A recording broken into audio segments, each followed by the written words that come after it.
विजयपुर एक बहुत ही सुंदर गांव था। यहाँ के लोग बड़े मेहनती और सीधे साधे थे। इसी गांव में एक बूढ़ी औरत रहती थी। गांव के सभी लोग उसे बूढ़ी माँ कहकर पुकारते थे। यही बूढ़ी माँ गांव में अपना स्वादिष्ट मटन बिरयानी का ठेला लगाती थी। ठेला तो बिल्कुल साधारण था, पर उसकी मटन बिरयानी बिल्कुल असाधारण थी। गांव के लोग वो मटन बिरयानी बहुत पसंद करते थे। बूढ़ी अम्मा रोज अपना ठेला गांव में लगाती और अपनी मटन बिरयानी की खुशबू से लोगों को खींच लाती। गरीब किसान, मजदूर, काम पर जाने वाले लोग और गांव के साधारण लोग भी उसके पास आकर मटन बिरयानी खाते थे। बूढ़ी माँ, हम तो इसे अपना नसीब समझते हैं कि हमें यहाँ गांव में रहकर इतनी स्वादिष्ट मटन बिरयानी खाने मिलती है। इसकी जितनी तारीफ करो उतनी कम है। क्या बिरयानी बनाई है आपने? वाह बूढ़ी माँ, आपके हाथों में तो जादू है। कैसे बना लेती हो इतनी स्वादिष्ट मटन बिरयानी? रोज खाता हूँ पर थकता नहीं हूँ।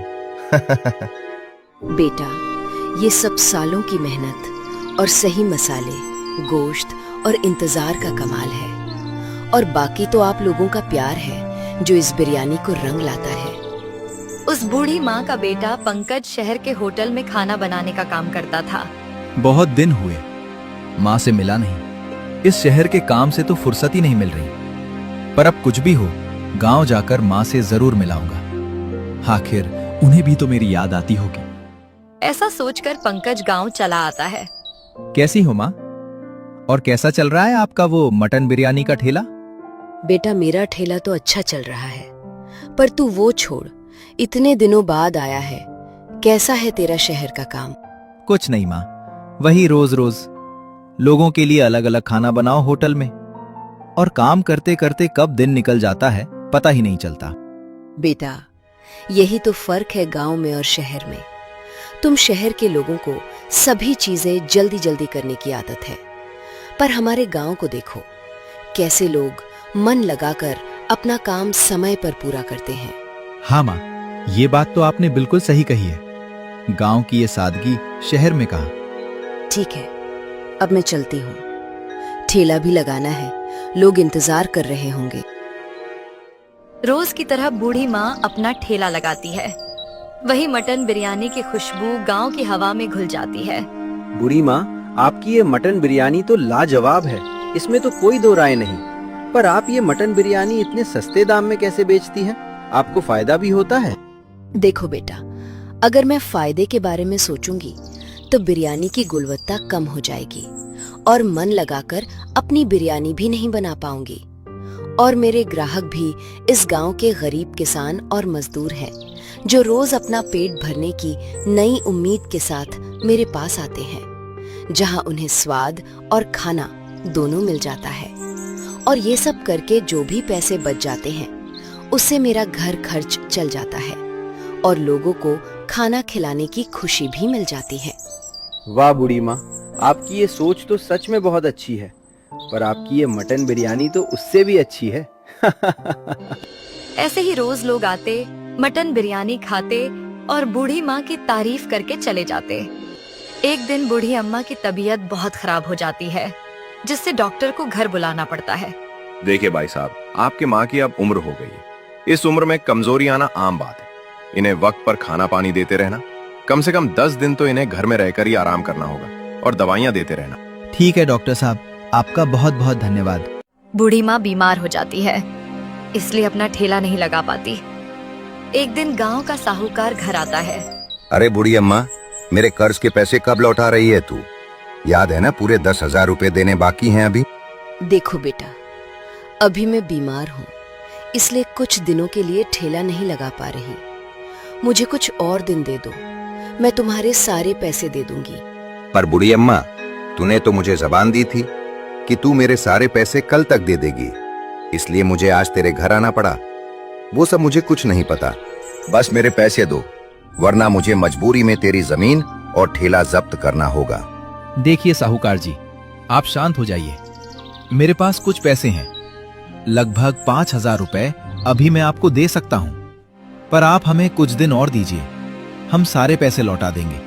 देखो भाई साहब, तुम्हारी माँ ने जुबान दी थी और मैं पूरे पैसे लेकर ही जाऊंगा।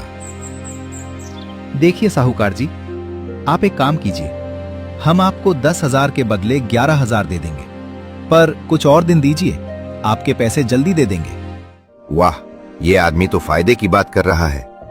10 की जगह 11,000 मिल रहे हैं। ठीक है, अगर तुम लोग इतने विनती कर रहे हो तो तुम्हें 2 हफ्ते का समय देता हूं, पर 2 हफ्ते में मुझे सारे पैसे नहीं मिले तो मैं घर पर पूछने भी नहीं आऊंगा और ठेला और जमीन लेकर ही जाऊंगा। समझ गए? ऐसा बोलकर वो साहूकार वहां से चला जाता है। बेटा पंकज, हमारे पास पूरे 10,000 नहीं थे और तूने उसमें 1,000 और जोड़ दिए। इतने सारे पैसे कैसे दे पाएंगे? मेरा ठेला चालू होता तो दे भी देती, पर अब ये बीमारी पता नहीं कब ठीक होगी। कुछ दिन ऐसे ही बीत जाते हैं। गांव के लोग रोज बूढ़ी माँ के इंतजार में उस जगह पर रुक जाते हैं, पर निराश होकर वहां से चले जाते हैं। कुछ लोगों को तो भूखे पेट काम करने की नौबत आ गई। लोग बड़ी आस के साथ मटन बिरयानी खाने आते, पर खाली हाथ ही वापस चले जाते। भले ही मैंने होटल में खाना बनाया है, मुझे अलग अलग खाना बनाना आता है, पर मैं ये भी जानता हूं कि मैं माँ जैसी स्वादिष्ट मटन बिरयानी नहीं बना सकता। वहां होटल में तो सटीक माप और विदेशी मसालों का उपयोग किया जाता है, पर यहां मेरी माँ सब कुछ अंदाजे, अनुभव और दिल से डालकर ये बिरयानी बनाती है। पता नहीं अब उस साहूकार का कर्ज कैसे चुका पाएंगे। कुछ दिनों में बूढ़ी माँ ठीक हो जाती है और अपना ठेला रोज की तरह लगाने लगती है। कई सारे लोग उसके ठेले पर आते हैं, जिन्हें मटन बिरयानी के इस अनोखे स्वाद के लिए इतने दिन इंतजार करना पड़ा था। पता नहीं अब कैसे पैसों का बंदोबस्त करेंगे हम। वो जमींदार बहुत मतलबी है, अगर समय पर पैसे नहीं दिए तो ठेला भी लेकर जाएगा। बेटा, अब तो 5 दिन ही बाकी हैं। पता नहीं कैसे पैसों का बंदोबस्त करेंगे। तू चिंता मत कर माँ, सब ठीक होगा। मुझे शहर से मेरे एक दोस्त का फोन आया था।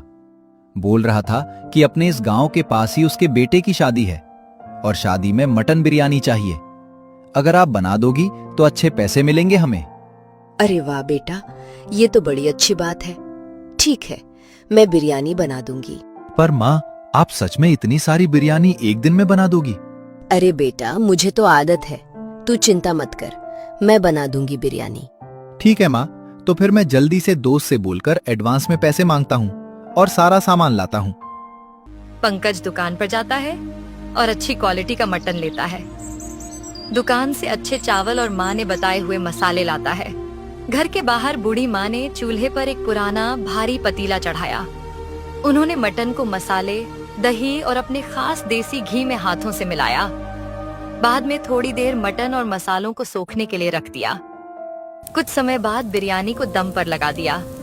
वो घंटों तक चूल्हे के पास बैठी रहीं, हल्की आंच को नियंत्रित करती थीं और बीच बीच में गुनगुनाती रहती थीं। यह धैर्य और जुड़ाव पंकज को हैरान कर गया।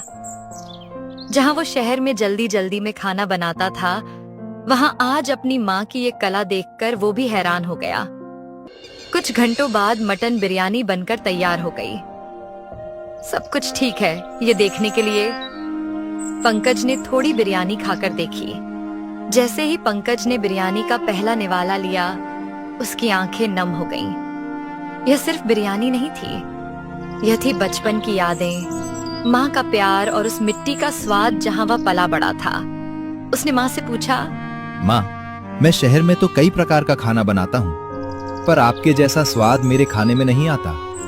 कैसे बना लेती हो आप इतनी स्वादिष्ट मटन बिरयानी? बेटा, रसोई और जिंदगी दोनों में हर चीज को मापा नहीं जाता। ये अंदाज है, मसालों का अंदाज, आग का अंदाज और सबसे जरूरी, जिसके लिए खाना बना रहे हो उसके प्यार का अंदाज। तुम शहर में सब कुछ जल्दी जल्दी मशीनी तरीके से करते हो, लेकिन असली स्वाद उसे पकाने के लिए समय और सब्र चाहिए। जब तुम सिर्फ प्रोसेस पर ध्यान देते हो तो स्वाद खो जाता है। जब तुम प्रेम और दिल से काम करते हो तो जादू होता है। वो मटन जो मैंने धीरे धीरे पकाया, वो सिर्फ पका हुआ गोश्त नहीं है, वो धैर्य का फल है। बेटा तकनीक अच्छी है, पर बुनियादी जड़ों को मत भूलो। माँ की ये बातें सुनकर पंकज को असली रसोइये का मतलब समझ में आ गया। माँ, मैं समझ गया हूँ कि सफलता सिर्फ तेज और आधुनिक होने में नहीं है, बल्कि अपने मूल से जुड़े रहने, धैर्य रखने और हर काम को दिल से करने में है। बूढ़ी माँ पंकज को देखकर मुस्कुरा देती है। अगले दिन पंकज वो बिरयानी पहुंचाकर पैसे लेकर आता है। माँ, शादी में सभी लोगों को वो बिरयानी बहुत ही ज्यादा पसंद आई है और बोल रहे थे कि अगर किसी का बिरयानी का ऑर्डर होगा तो वो हमें ही मिलेगा। बूढ़ी माँ ये बात सुनकर खुश हो जाती है। कुछ दिनों में वो साहूकार का कर्ज चुका देते हैं। बूढ़ी माँ का ठेला और घर बच जाता है और बाद में रोज की तरह बूढ़ी माँ मटन बिरयानी बेचकर लोगों में अपना प्यार और बिरयानी का स्वाद बांटने लगती है।